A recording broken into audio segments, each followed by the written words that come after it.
If you believe these stories must be remembered, subscribe to Echoes of Valor and help keep history alive.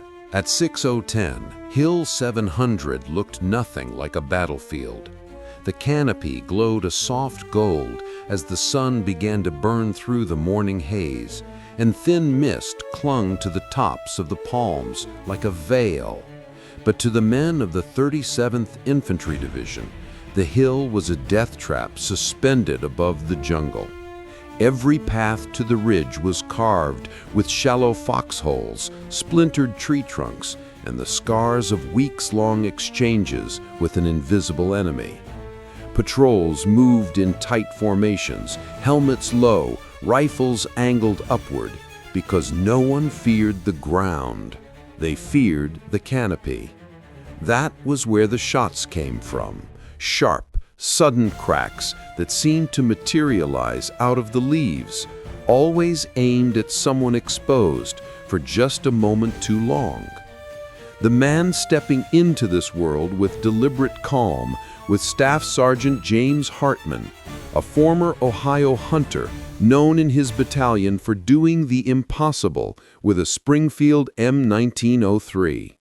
His commanding officer didn't send him to Hill 700 because Hartman was lucky. He sent him because the hill had become a losing equation. In the past 12 days, an unseen Japanese sniper had killed 7 men, 3 of them radio operators, one a machine gunner whose position was hidden under 2 layers of brush. No one ever saw the shooter. No glint, no movement, no silhouette. Just a flash of heat coming off the barrel smoke high in the trees, if anyone lived long enough to look. Hartman knelt behind a section of fallen bamboo, studying the ridgeline like a puzzle waiting to be solved.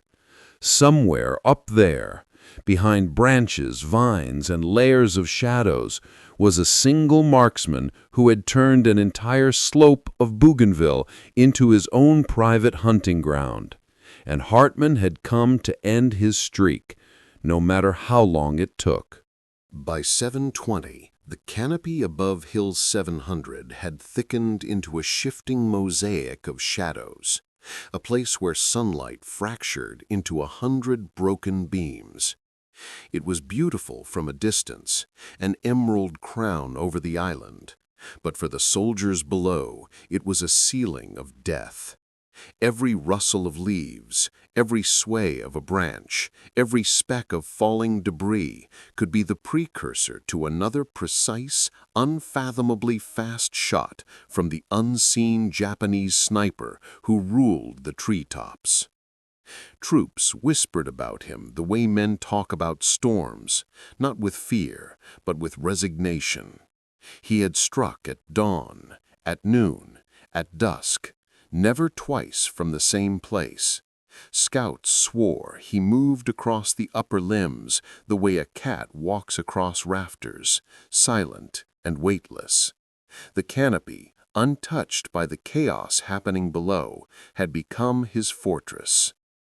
Staff Sergeant Hartman studied this airborne labyrinth with the patience of someone who understood that snipers weren't hunters, they were students of terrain. He examined angles, distance, and the paths the rising sun carved through the branches. On a nearby trunk, he found a single, nearly invisible groove, the mark of a bipod leg pressed into wood, and next to it, a flake of carbon from a muzzle flash trapped in a strand of moss. It wasn't much, but to Hartman, it was confirmation. This sniper wasn't just skilled, he was disciplined. He chose elevated platforms not for concealment alone, but for dominance. From 20 meters up, branches formed natural shooting rests, and the maze of leaves distorted sound. Hartman exhaled slowly. The man he was hunting wasn't improvising. He was engineering the battlefield from above. And that meant Hartman had to climb into a world where one misstep could expose him to a perfectly calibrated shot from a ghost hiding above the jungle sky.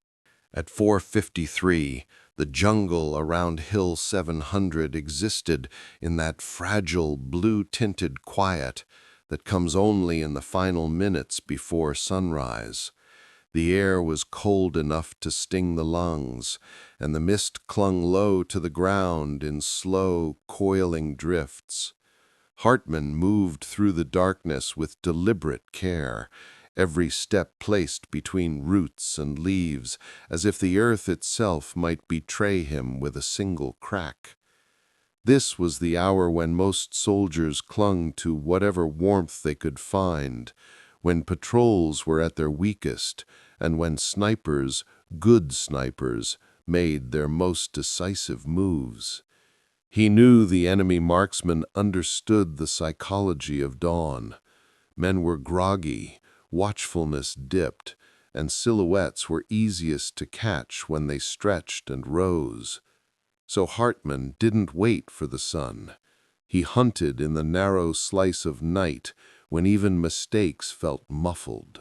The first sign came as a faint metallic tick, so soft it vanished into the breeze, yet so precise it sliced through the ambient hum of insects. Hartman froze mid-step, muscles coiled. That was a bolt being eased forward, not fully cycled, not slammed shut, eased, a professional's touch. Instinct pulled him to the ground as he slid behind a buttress root, rifle angled upward into the tree line. And then it happened. A muzzle flash, barely brighter than a camera spark, flaring high in the canopy. The shot cracked past him and split a palm frond 2 inches above his head. Not a warning, a measurement. The enemy was testing distance, calibrating elevation, predicting Hartman's next rise. Instead of retreating, Hartman pushed deeper under the cover of the roots, heart steady, breath shallow. He marked the flash's position by the brief silhouette it cast across a cluster of hanging vines. Dawn was minutes away. The battlefield was half night. And Hartman knew he had just survived the sniper's first attempt to kill him, or the sniper had let him live just long enough to draw him into the real kill zone waiting ahead. The ravine was a wound carved into the hillside, narrow as a trench and slick with night dew, its walls rising in jagged angles that trapped shadows like ink. At 0527, Hartman slipped into it belly first, letting the mud swallow his elbows and thighs as he pulled himself forward inch by inch. The canopy above formed a broken ceiling of leaves and silhouettes, but here, beneath the surface of the terrain, the world felt suffocatingly close. This was not movement meant for speed, it was movement meant for survival. Every slide of his knee, every push of his forearm was silent, measured, rehearsed. He knew the enemy marksman was repositioning after the failed pre-dawn shot, seeking a new vantage to anticipate where Hartman would emerge. That sniper wasn't guessing, he was herding. And if Hartman climbed out of the ravine too quickly, he'd be stepping into a prepared shot he'd never see coming. Halfway through, he paused at a bend where the ravine narrowed to barely the width of his shoulders. The air tasted metallic, like rain on rust. Somewhere above him, he heard the faint snap of a twig, a small, controlled break, the kind a sniper makes when shifting weight on a branch thick enough to hold him. The enemy was close, closer than Hartman expected. He pressed himself deeper into the mud, letting the cold seep through his uniform until he felt indistinguishable from the earth. Dawn was growing brighter, its first pale rays slicing through the canopy in thin golden beams. One of those beams illuminated the upper rim of the ravine, and in that strip of light, Hartman spotted what he needed: the slightest outline of a rifle barrel, angled downward, perfectly still. The sniper was waiting for movement below. but he was waiting for the wrong kind. Hartman steadied his breath, eased his own rifle forward, and prepared to turn the ravine from a trap designed to kill him into the path that would let him kill first. The ridge narrowed into a knife-edge shelf, and beneath it, 3 natural gullies sloped downward into the jungle floor. By 0611, Hartman had crawled out of the ravine and positioned himself at the apex of these 3 gullies, a convergence point he instantly recognized as both an opportunity and a death trap. If the Japanese marksman had anticipated his route, this was where he'd force a confrontation. 3 angles, 3 firing lanes, all feeding into one exposed position. The jungle here was deceptively quiet. No birds, no insects, only the slow, rhythmic drip of moisture sliding from leaf to leaf. Hartman settled behind a root bulge, steadied his elbows, and listened. The first clue wasn't sound, but absence of it. A silence too deliberate on the left gully, where the brush should have been stirring with morning wind, but wasn't. Someone was holding it still. Another faint anomaly emerged on the right gully, a patch of darkness that didn't shift with the moving foliage, a shape too rigid to belong to a plant. They weren't random shadows, they were firing positions, and he had walked straight into them. He forced himself to remain motionless, letting the jungle reveal the final point of the triangle. It came from the center gully, a tiny glint, no wider than a fingernail, catching the dawn for only a second before disappearing again. A scope lens, not a reflection from chance, but from an eye, staring directly toward where Hartman should have been if he'd taken the normal route. The enemy had prepared a perfect kill zone. 3 shooters or 1 sniper with 2 dummies, Hartman couldn't know. But committing to the wrong assumption meant death. He lowered his breathing until each inhale felt like a sin, calculated the angles, and realized the truth. Only one of the positions had a clean downward arc to hit him in cover. Only one had elevation consistent with the earlier pre-dawn shot. The real sniper wasn't left or right.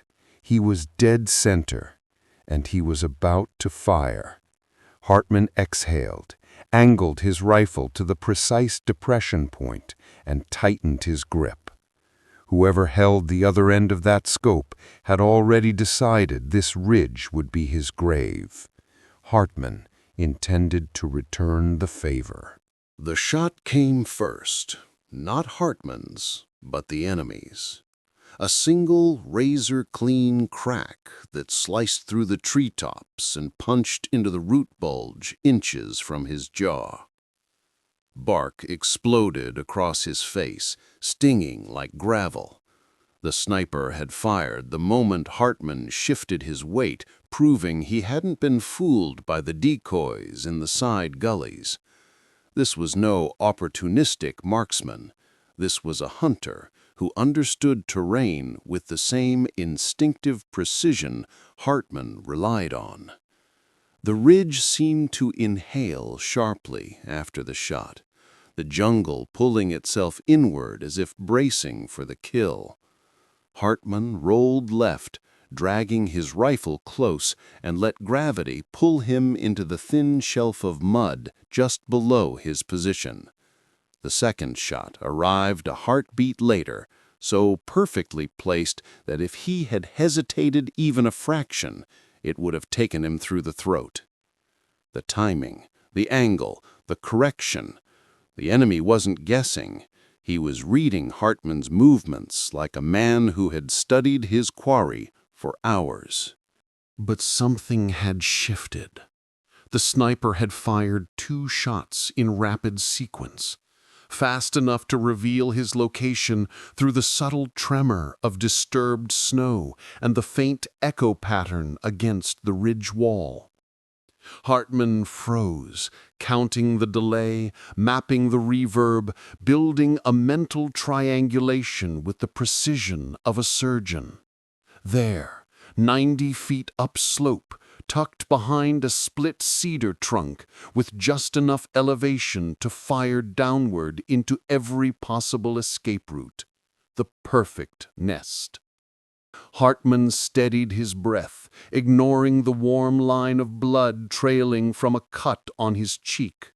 The jungle had fallen into a suffocating stillness, like the world was holding its breath for the final exchange. No wind, no insects, no movement. Only 2 men, separated by a thin veil of foliage, waiting for the other to shift first. Hartman didn't blink, didn't swallow, didn't move. He let the silence stretch, heavy and absolute. And then, when the sniper made the smallest error, a millimeter adjustment of his barrel's position, Hartman saw it. And the ridge became silent again, but for a very different reason. The enemy sniper made the mistake every master eventually makes, not a large one, not a panic move, but a microscopic shift of weight that whispered through the canopy like the creak of an old hinge. Hartman caught it, the faint, almost invisible flutter of snow dust shaken free from a branch above the cedar trunk. Not much, barely anything at all. But when 2 men have spent hours locked in a duel where each breath can betray a position, that tiny cascade of white was as loud as a flare in the night sky. Hartman eased his cheek into the stock of his rifle, muscles tightening one by one in a controlled sequence. He didn't lift his head, didn't lift his elbows. He only adjusted the slightest angle of his shoulders, aligning the sight with the point he knew the barrel must be resting. The world around him contracted into a single line, his heartbeat, the reticle, and the patch of brush concealing a killer who had nearly ended him twice. Everything else, the ridge, the trees, the war, fell away. He didn't wait for confirmation. That was the rule of duels. Hesitation meant death. Hartman squeezed the trigger slow, steady, without breath or emotion. The rifle bucked gently. The shot carved through the morning air, threading perfectly through the gap in the cedar branches. There was no cry, no dramatic fall, just a soft, dull collapse, like a sack of rice dropped onto wet soil. Then, silence. True silence, not the tense, brittle quiet of 2 men hunting each other, but the empty, peaceful void that comes only when the danger has passed. Hartman held position for a long moment, watching for movement, listening for the possibility of a second shooter. But the ridge remained still, and in that stillness he understood. The duel that had defined the last 12 hours, every crawl, every heartbeat, every brush of leaves, was finally over. He exhaled slowly, the breath shaking out of him like something he'd been holding since dawn. The jungle did not celebrate. It simply absorbed the moment, indifferent and endless. But Hartman knew what had happened here. One shot had ended the deadliest duel of his life. One shot had given Hill 700 back to the Americans. When the ridge finally went quiet, Hartman felt the weight of the last day settle into his bones, not as exhaustion, but as a realization that the fight here had been larger than 2 men stalking each other through the jungle. Hill 700 wasn't just an elevation on a map. It was the hinge on which the next phase of the Bougainville campaign would turn.